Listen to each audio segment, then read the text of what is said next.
Fala, galera! Tudo tranquilo? Bora começar mais uma aula? Para que vocês aproveitem da melhor forma, eu vou te dar algumas dicas. Antes de tudo, procure um ambiente adequado em que você se sinta confortável. Tenha cuidado com os ruídos, eles podem tirar a sua atenção no meio da aula.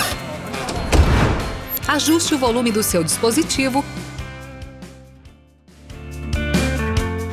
e dê preferência por ouvir o áudio pelo fone de ouvido.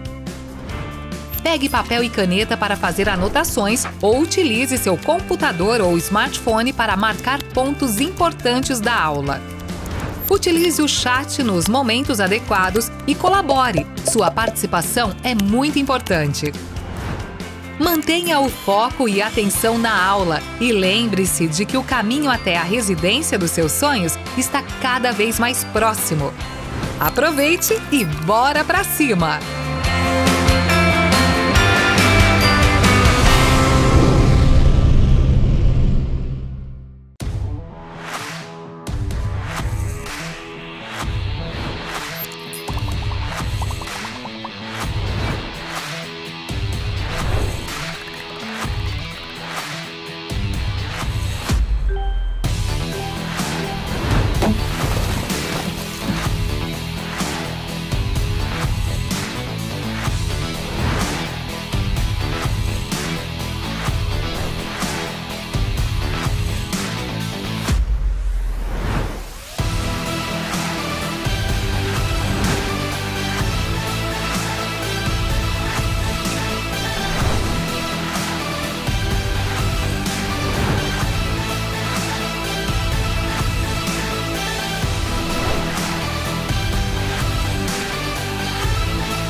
Um diferencial importante que a Medway tem é a relação bem próxima, né, que os professores têm com os alunos. Fazer o curso tirou muita angústia que eu tinha, facilitou muito a jornada aí, no sentido de entregar alguns tópicos já que a gente precisa. Os professores estão sempre bastante presentes. A Medway me mostrou que eu poderia mudar a minha formação como médica e não só como concurseira naquela época. Então ela mudou o meu mindset para que eu viesse preparada para São Paulo para ser uma grande residente, mas também uma grande médica no futuro.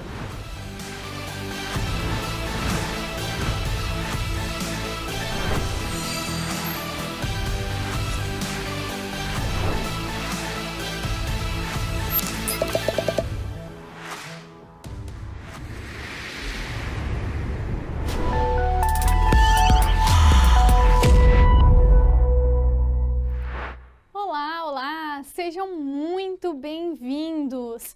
Meu nome é Larissa Menezes, eu sou formada em Clínica Médica lá pela Unicamp, sou professora de clínica aqui da Medway e não é surpresa para ninguém que eu sou completamente apaixonada por essa área, né? Doida, mas eu sou completamente apaixonada por clínica médica. E hoje eu quero que vocês sejam muito bem-vindos, porque eu tô aqui para conversar com vocês sobre hipertensão arterial sistêmica, que é o foco mais importante, o foco mais prevalente que despenca na prova do SUS Bahia. E por que eu tô falando tudo isso para vocês? Porque aqui na Medway a gente sempre teve a estratégia de estudar através de um direcionamento, através de um guia estatístico, observando o que mais cai em cada instituição e como essa instituição cobra aquele assunto diretamente. Se é uma prova mais decoreba, se é uma prova mais raciocínio clínico, se tem muita imagem, pouca imagem, se os enunciados são longos ou se eles são curtos, se o comando é direto ou indireto. Enfim, a gente faz várias análises porque a gente sabe que é impossível saber tudo de tudo, certo? Eu, como professora da clínica médica, falo isso com bastante propriedade. Se eu fosse saber todos os assuntos que envolvem a clínica médica, eu nunca mais sairia de dentro de casa, eu ficaria ali, só estudando. Então, mais do que nunca, eu reforço para vocês a importância que tem esse direcionamento na hora de estudar. principalmente quando a gente tem um objetivo claro, um objetivo definido, que é passar na prova de residência. E para falar isso, a Medway tem mais do que autoridade, não é mesmo? Afinal, dos 50% dos aprovados lá na USP Ribeirão, na Unifesp, na Unicamp, no IANSP, foram alunos Medway. E 1 em cada 3 aprovados do SUS, que é o maior processo seletivo desse país em número de instituição, e do Sírio-Libanês, também foram nossos alunos. Então, a gente tem bastante propriedade para dizer que esse estudo direcionado é o que vai te levar à aprovação. Dito isso, vocês já devem estar cansados de ouvir da Medway falar sobre Intensivo São Paulo, né? A gente sabe que a Medway é uma instituição muito relevante quando a gente está pensando em aprovações para São Paulo. Mas a gente viu que era o momento de expandir nossos horizontes, de abraçar outros estados. E é por isso que a gente está aqui hoje. Eu estou aqui para anunciar para vocês o lançamento dos nossos intensivos estaduais. Então vem aí o Intensivo Enare, o nosso Intensivo Minas Gerais, Paraná e o Intensivo Bahia. Todos esses intensivos vão ser lançados lá na live do dia 31/7, domingo agora, à noite. E os cursos vão estar todos disponíveis logo no dia seguinte, no dia 1/8. E aí, gente, se você ainda não entendeu, caiu aqui de paraquedas, hoje eu tô aqui para falar da nossa Maratona do R1. A Maratona do R1 começou lá na segunda-feira, né? Todos os dias, ali na hora do almoço, é liberada uma aula de algum dos focos de algumas instituições, a MP, o PSU, o Enare e o SUS Bahia. E a gente está fazendo a Maratona do R1 para que vocês possam entender isso, desfrutar disso de uma forma um pouco melhor, até a nossa live de lançamento, que vai ser lá no domingo à noite. Então, o que a gente tem na Maratona do R1? As aulas direcionadas, que são essas que são disponibilizadas na hora do almoço, a resolução de questões e os guias estatísticos, para que vocês saibam o que cai em cada instituição dos nossos intensivos estaduais. Não adianta querer estudar tudo, a gente precisa direcionar para saber o que cai. E como cai também, né? Além disso, a gente vai ter a disponibilização de simulados para vocês. Nesse final de semana, vão ser liberados simulados inéditos e exclusivos da Medway, feito para cada uma dessas instituições, de acordo com os padrões dessas instituições, para que vocês possam se sentir realmente fazendo a prova, se sentir dentro daquele ambiente.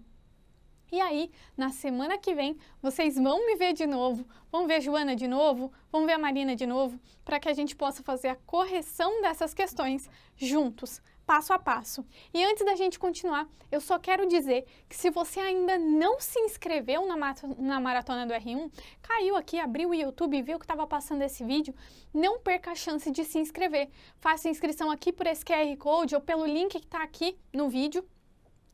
E faz essa inscrição, porque fazendo isso, você vai ter acesso ao free trial do nosso intensivo estadual por 7 dias. Você vai ter acesso aos primeiros focos das instituições, aos planos táticos dessas instituições e ao banco de questões inteiramente gratuito por 7 dias. Além disso, participando da nossa live de lançamento no domingo à noite, você vai poder concorrer a sorteio de cursos e de inscrição de prova. Se você for sorteado e quiser fazer uma prova do SUS Bahia, por exemplo, a gente vai pagar a sua inscrição. A gente sabe que isso faz muita diferença ali no final do ano, quando tem um monte de prova para pagar, além de transporte, hospedagem, um monte de coisa. E por fim, também para quem participar da live de lançamento, vai ter acesso antecipado a condições especiais para os nossos intensivos estaduais. Então não percam a chance, se inscrevam aqui pelo QR Code ou pelo link que está aqui embaixo no YouTube e vem com a gente na Maratona do R1 e nos intensivos estaduais. Vamos começar?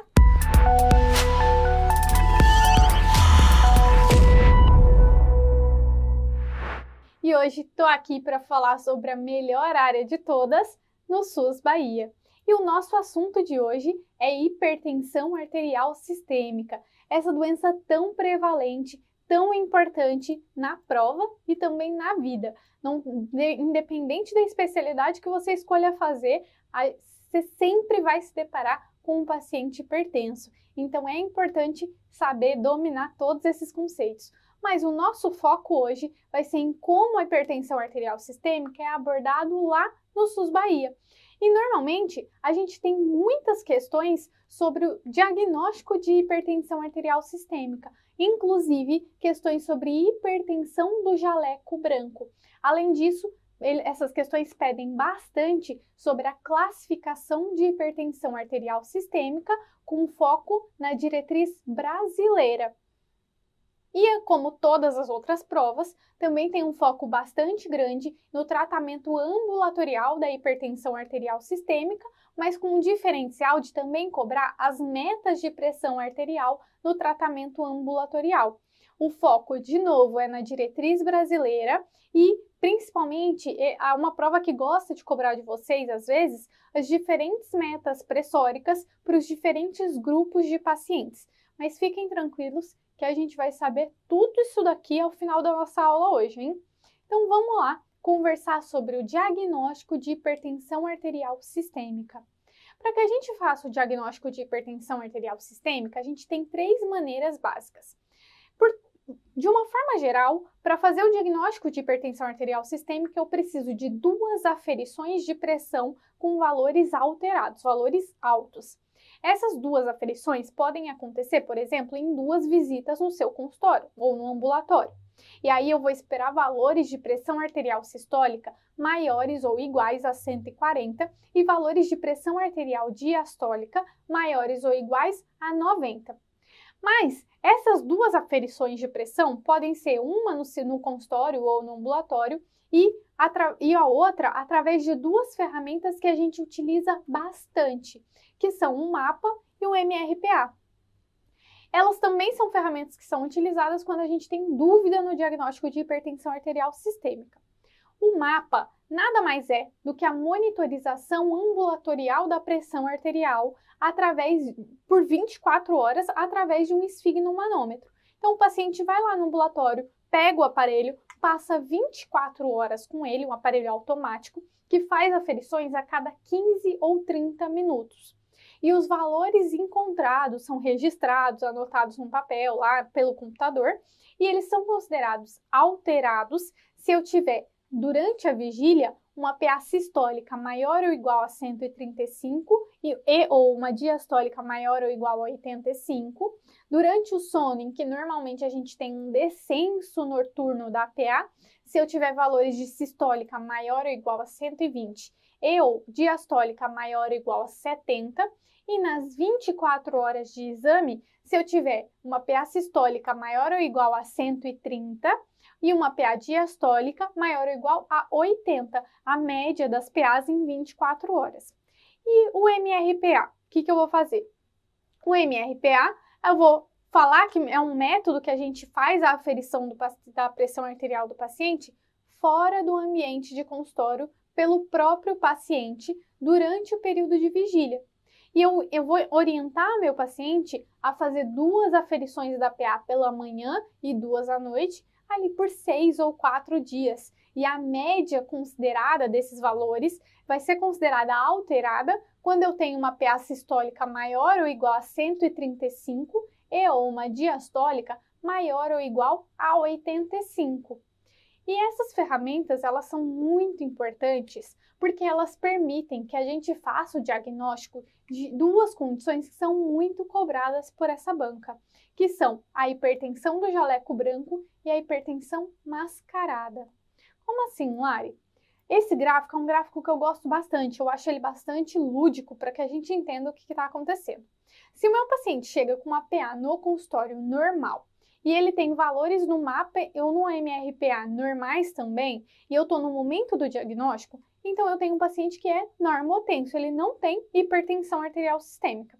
Se eu estou falando de um paciente que chega nessas mesmas condições e já tem o diagnóstico prévio de hipertensão arterial, então eu estou falando de um paciente hipertenso controlado. Mas, se ele chega com uma PA de consultório normal e o MAPA-MRPA mostram valores alterados, isso no momento do diagnóstico faz o diagnóstico de hipertensão mascarada. É aquele paciente que, quando ele vai no seu consultório, quando ele passa pelo médico, ele fica tranquilo, ele fica relaxado e os níveis pressóricos caem.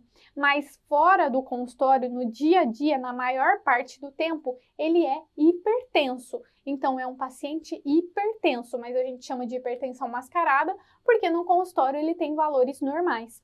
Isso se eu estou falando no momento do diagnóstico. Se é um paciente que é hipertenso prévio, então aqui, nesse cenário, eu estou diante de um paciente que é hipertenso não controlado, certo? Só deu a sorte ali de, no seu consultório, estar com uma PA normal. Mas, se eu tenho um paciente que chega no consultório com uma PA elevada e traz um MAPA e um MRPA com valores normais, então eu faço o diagnóstico de hipertensão do jaleco branco.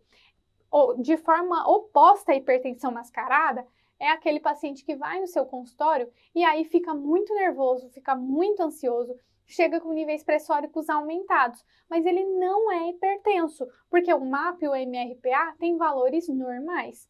E se o paciente já tem o diagnóstico de hipertensão e isso acontece, MAPA e MRPA têm valores normais, mas chega lá no seu consultório e ele está hipertenso. Aí a gente fala que é uma hipertensão controlada, mas que tem um efeito do jaleco branco. É só um detalhe, as bancas não costumam cobrar isso, mas eu sempre gosto de falar para ter esses dois cenários, do diagnóstico e do hipertenso prévio. E a última situação é quando o paciente chega com PA alterada no consultório e um MAPA e um MRPA também alterados. No momento do diagnóstico, isso significa que eu fiz o diagnóstico de hipertensão. E se meu paciente já for hipertenso prévio, significa uma hipertensão não controlada, certo? Bom, dito isso, a gente vai para a classificação da hipertensão arterial sistêmica. Lembrando que aqui no SUS Bahia, a principal classificação cobrada é a da Sociedade Brasileira de Cardiologia. A gente vai classificar a pressão do nosso paciente como ótima quando eu tiver um valor de pressão arterial sistólica menor do que 120 e diastólica menor do que 80. Como pressão arterial normal, quando a sistólica estiver entre 120 e 129 e a diastólica entre 80 e 84. Pré-hipertensão, quando a sistólica estiver entre 130 e 139 e ou a diastólica estiver entre 85 e 89. Mas o que interessa mesmo são esses três próximos, que são os estágios de hipertensão. Então eu vou chamar de hipertensão estágio 1, quando a minha sistólica estiver entre 140 e 159 e ou a minha diastólica estiver entre 90 e 99. Estágio 2, quando eu tiver uma sistólica entre 160 e 179. Vejam que variou 20 aqui, ó. E a diastólica entre 100 e 109. Vejam que aqui variou 10.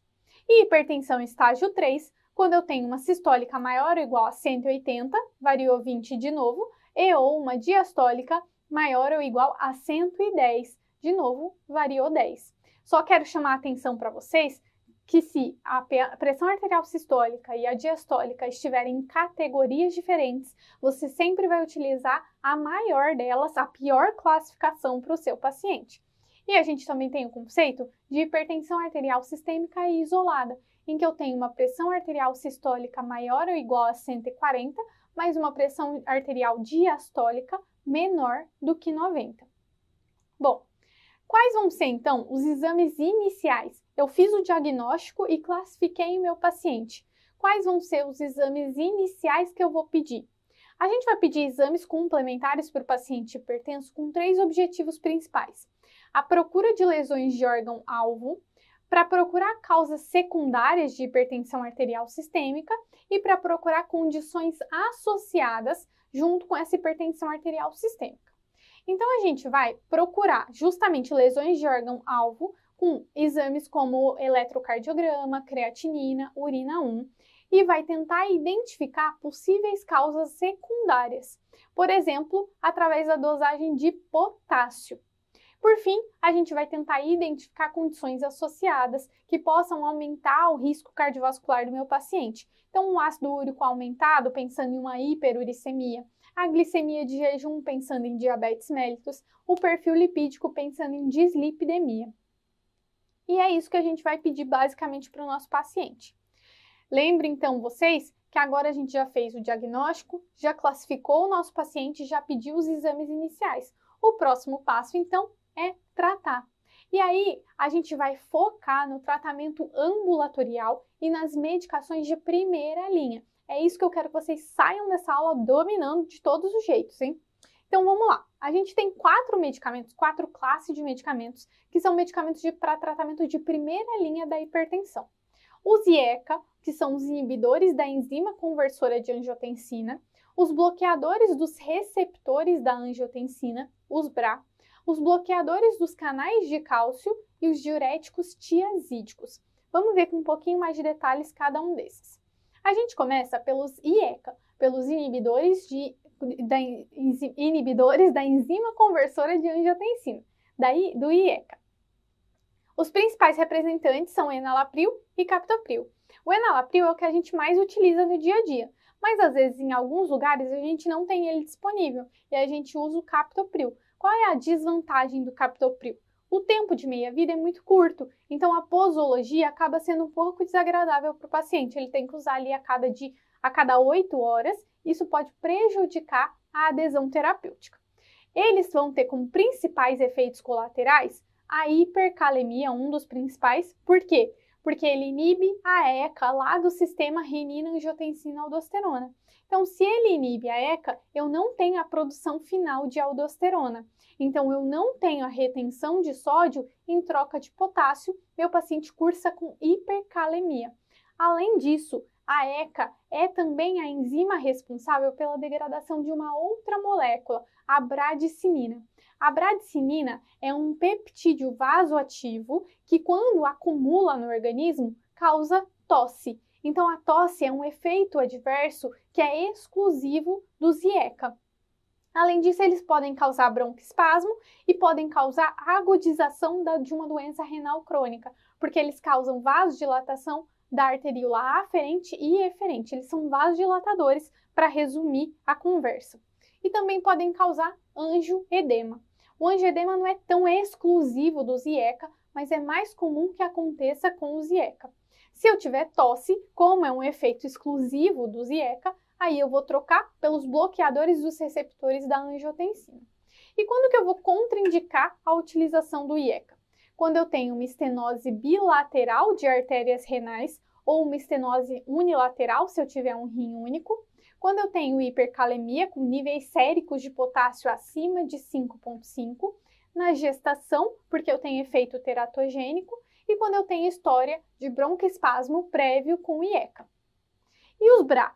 Os BRA são os ANA, né, que termina com ANA, losartana, valsartana, candesartana ou mesartana. Existem vários representantes. A losartana é o que a gente mais utiliza na prática clínica.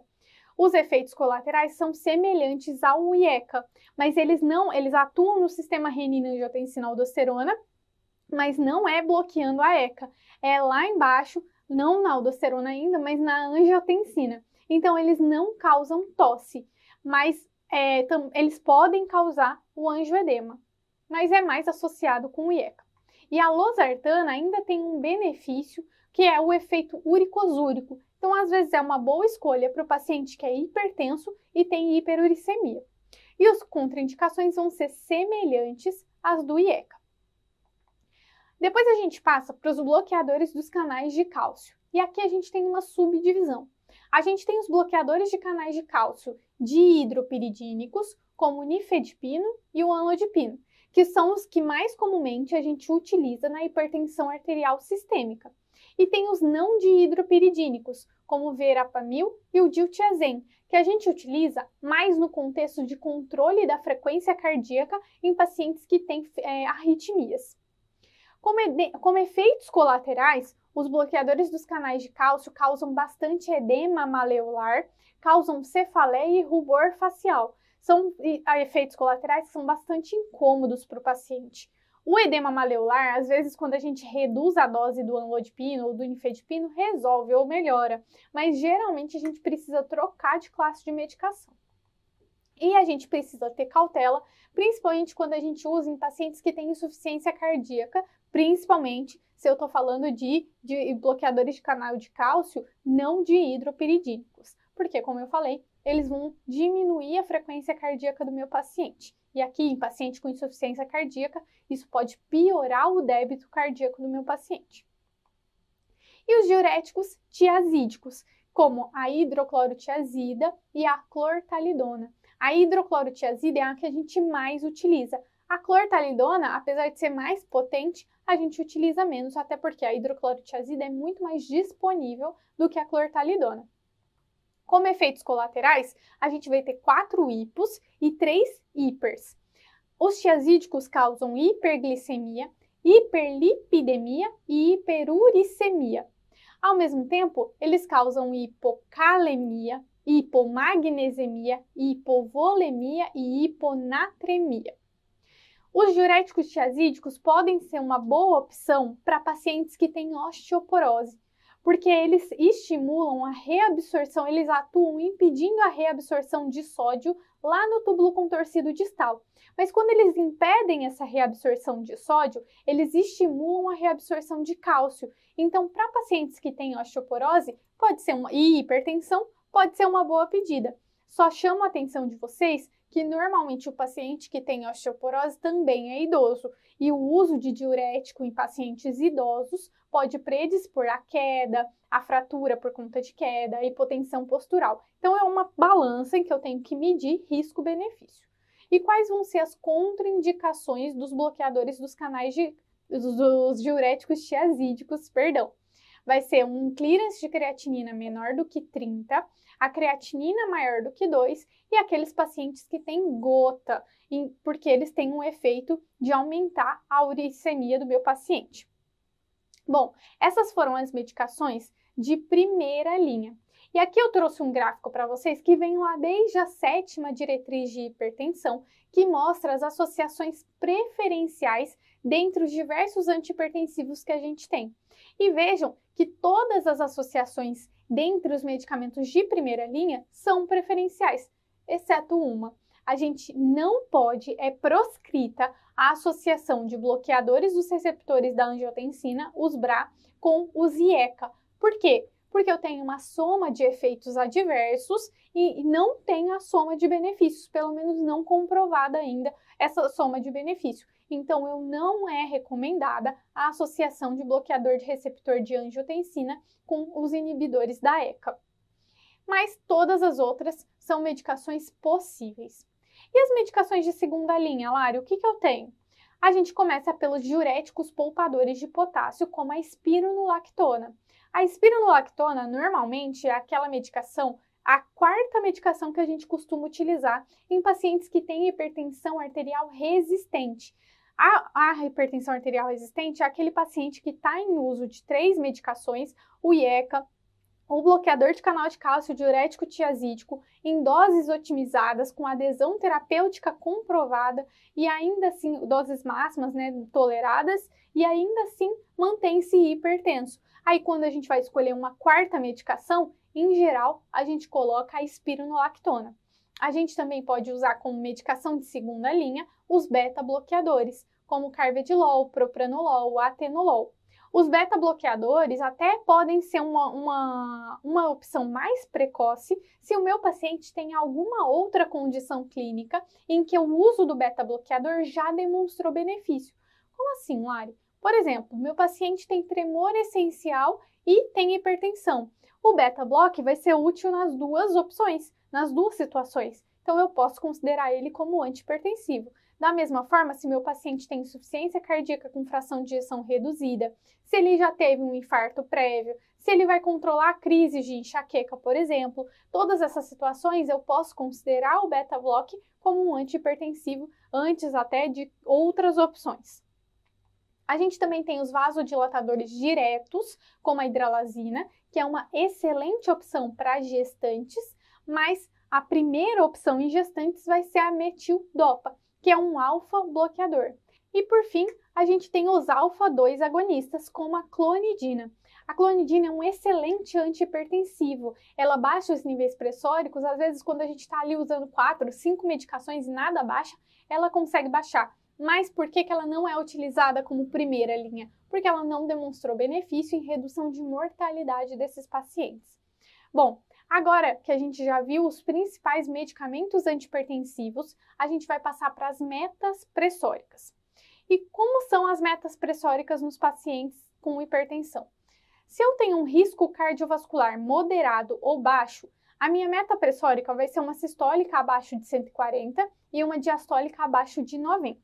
Mas se meu risco cardiovascular é alto, o paciente que tem doença arterial coronariana, ou insuficiência cardíaca, ou um AVE prévio, ou uma doença renal crônica ou ainda é diabético, aí a minha meta pressórica vai ser abaixo de 130 de sistólica e abaixo de 80 de diastólica. Então, resumindo, é isso daqui. Ó. Se eu tenho uma hipertensão arterial com risco cardiovascular baixo ou moderado, eu vou manter abaixo de 140 por 90. Se eu tenho uma hipertensão arterial com risco cardiovascular alto, meu paciente tem doença, tem diabetes mellitus, tem doença renal crônica, insuficiência cardíaca, já infartou, alguma outra doença, então a minha sistólica vai ser de 120 a 129 e a diastólica de 70 a 79, abaixo de 80. Mas eu não vou querer valores tão baixos, menores do que 120 por 70, especialmente se for doença arterial coronariana. Agora, se eu estiver falando de idosos rígidos, o meu limiar para tratar o meu paciente vai ser igual ao da população geral. E a minha meta pressórica vai ser uma sistólica entre 130 e 139 e uma diastólica aqui, ó, entre 70 e 79. Mas se eu estou falando de um idoso frágil, aí o meu limiar para tratar vai ser quando eu tiver uma sistólica maior ou igual a 160 e ou uma diastólica maior ou igual a 90. E a minha meta pressórica para esse idoso que é frágil vai ser 140 a 149 de sistólica e 70 a 79 de diastólica, certo? Bom, a gente terminou a parte que a prova do SUS Bahia mais gosta de cobrar quando o assunto é hipertensão. Bem direto e reto assim mesmo, esses são os principais pontos que vocês têm que saber. Mas ela também gosta de cobrar bastante as causas secundárias de hipertensão arterial sistêmica. E aqui a gente vai passar um highlight. Por quê? Os highlights da hipertensão arterial secundária. Por quê?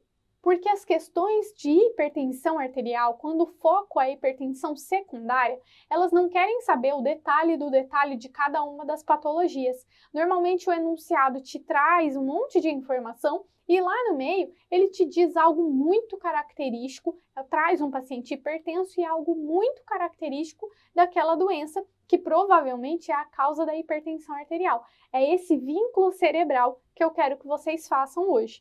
E a gente começa falando da estenose de artéria renal, da hipertensão renovascular. Quais vão ser os achados sugestivos? O que eu vou procurar na minha questão quando o examinador quer que eu pense que a causa da hipertensão arterial sistêmica desse paciente é uma estenose de artéria renal? Eu vou ter sopro abdominal, eu posso ter uma piora da taxa de filtração glomerular depois do início da terapia com IECA ou BRA, e eu vou ter classicamente uma hipertensão grave, uma hipertensão grau 3, antes dos 30 ou depois dos 55 anos de idade.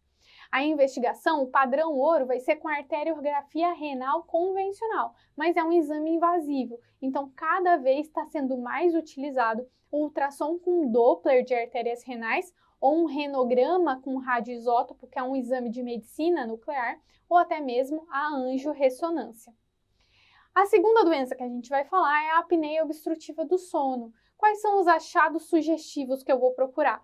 Eu vou ter roncos na maioria das noites de sono e como o paciente tem microdespertares noturnos, ele vai reclamar bastante de sonolência diurna.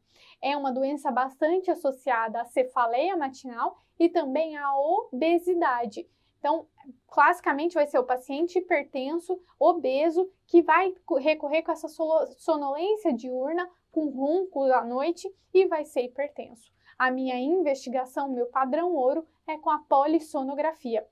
Aqui também é bastante comum que eles falem que o paciente tem uma ausência de descenso noturno no mapa, por exemplo. Então, quando deveria cair a PA, não cai. E aí, esse paciente se mantém hipertenso mesmo quando deveria os valores pressóricos estarem mais baixos. Depois a gente fala sobre a coarctação da aorta. Os achados sugestivos vão ser a fraqueza de membros inferiores e a assimetria de pulsos entre membros superiores e membros inferiores, além de um sopro sistólico interescapular que a gente consegue ouvir pela dificuldade do sangue em atravessar ali a aorta. O padrão ouro para investigação vai ser a ressonância de aorta, mas a gente também pode fazer uma angiotomografia de aorta, uma angiografia, que é um exame um pouco mais invasivo, e o ecocardiograma e a radiografia de tórax podem dar pistas diagnósticas para a gente. Depois a gente fala do hiperaldosteronismo primário. O achado sugestivo vai ser uma hipertensão resistente, que vai ser refratária, aquela que a gente usa mais de 5 medicações e ainda assim não consegue controlar os valores pressóricos, que cursa com hipocalemia. Eu tenho hiperaldosteronismo, então a aldosterona puxa muito sódio e joga muito potássio fora. Então, meu paciente costuma cursar normalmente com hipocalemia. A investigação vai ser pela dosagem de aldosterona e da atividade da renina plasmática. E aí, pensem comigo, se eu tenho aldosterona aumentada, o meu numerador da relação está aumentado, a minha relação aldosterona e renina vai estar maior do que 30. E aí, eu posso fazer uma tomografia de abdômen ou uma ressonância de abdômen à procura de um adenoma ou de uma hiperplasia adrenal, certo? Porque eu estou tendo um hiperaldosteronismo primário. Bom, a gente também tem o feocromostoma e os paragangliomas. Aqui, os achados sugestivos vão ser crises paroxísticas de hipertensão, sudorese, palpitação e cefaleia. A questão vai te trazer bem claramente isso. E aí a nossa investigação vai ser através da dosagem de metanefrina urinária ou metanefrina plasmática. E aí a gente pode fazer uma ressonância ou uma cintilografia para localização desse tumor, que pode ser adrenal ou pode ser em gânglios simpáticos. Bom, aqui, e por fim, a gente tem o hipo ou hipertireoidismo. O hipotireoidismo cursa com alterações como fadiga, ganho de peso, sonolência, queda capilar. E o hipertireoidismo com intolerância ao calor, perda de peso, taquicardia, hipertermia, exoftalmia, tremor. E aqui eu só quero chamar uma atenção, um detalhe, não costuma ser cobrado em prova, mas a título de curiosidade, para ajudar vocês a lembrarem. A hipertensão do hipertireoidismo costuma ser uma hipertensão divergente, porque eu tenho uma queda da pressão arterial diastólica por diminuição da resistência vascular por ação do T3. Então, aqui no hipertireoidismo, eu tenho aumento da pressão de pulso, da diferença entre PA sistólica e PA diastólica. E ao contrário, no hipotireoidismo, em que eu tenho uma hipertensão arterial sistólica convergente, um aumento da pressão arterial diastólica. Então, eu tenho uma diminuição da pressão de pulso. Quando eu subtraio a diastólica da sistólica, como elas estão muito próximos, esse valor dá baixo, certo? A minha investigação vai ser pela dosagem de TSH e T4 livre.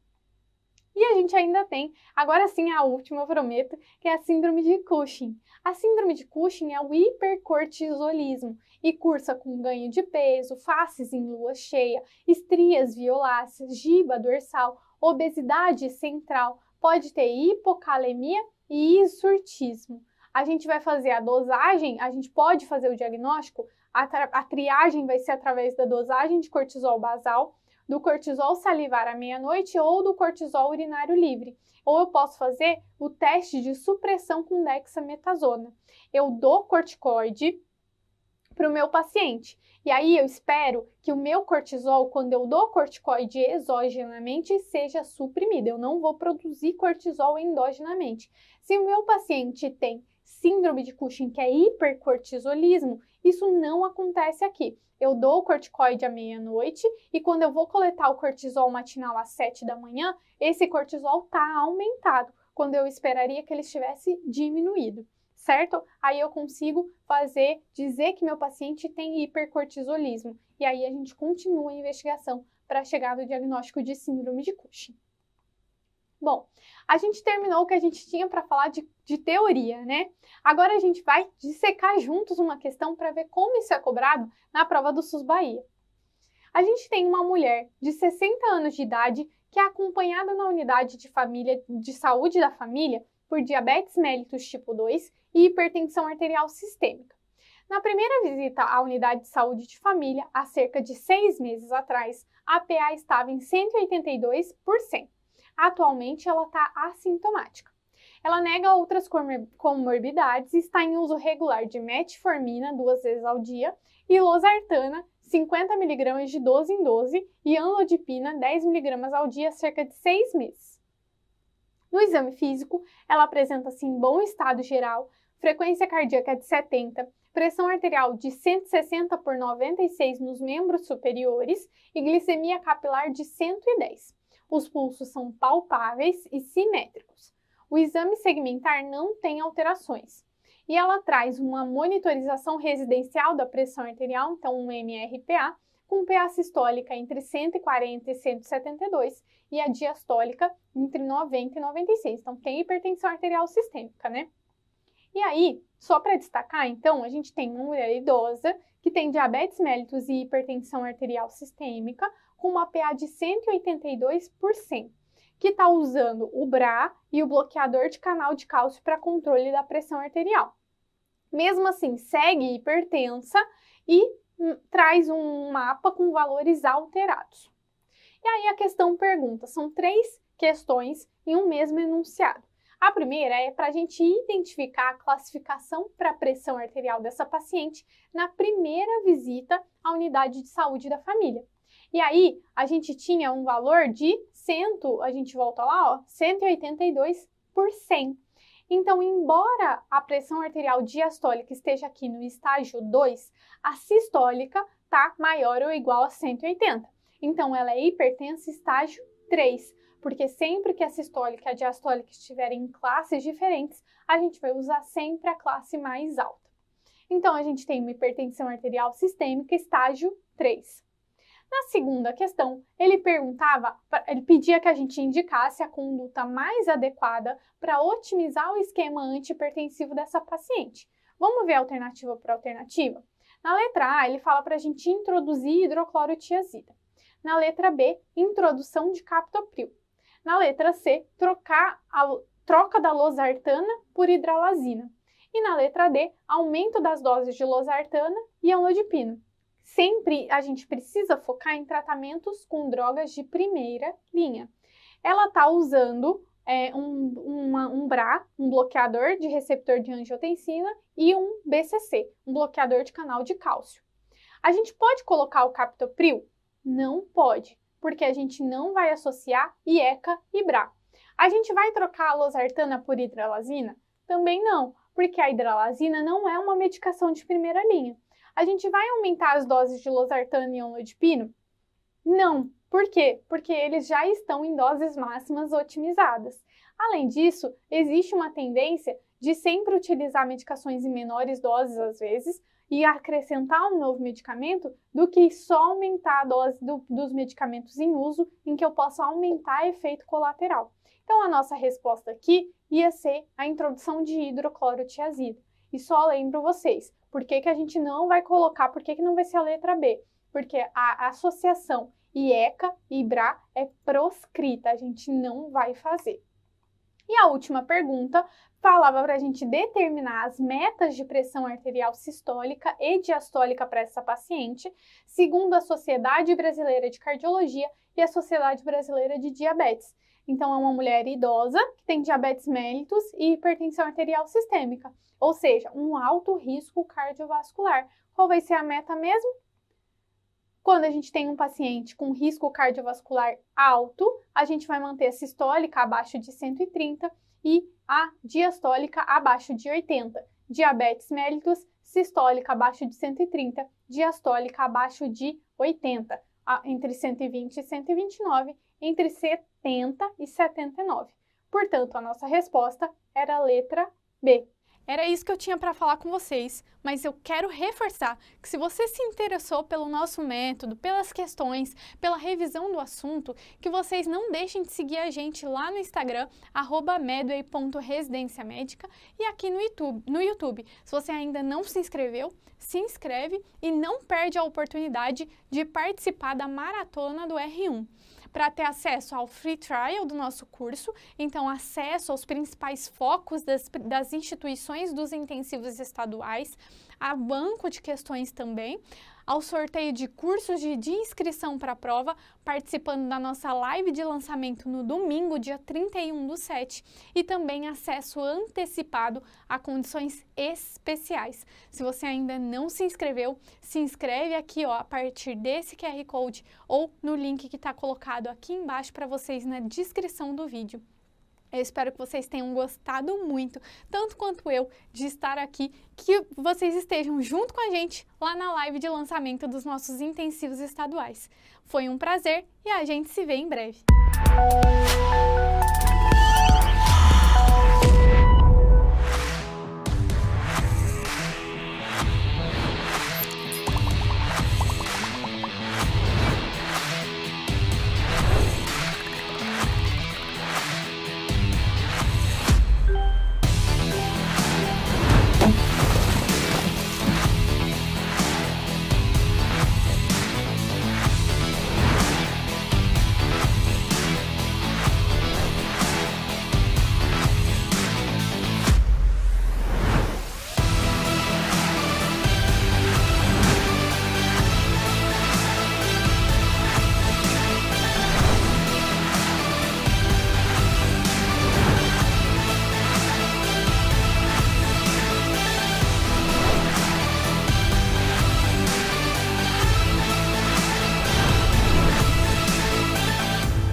Um diferencial importante que a Medway tem é a relação bem próxima, né, que os professores têm com os alunos.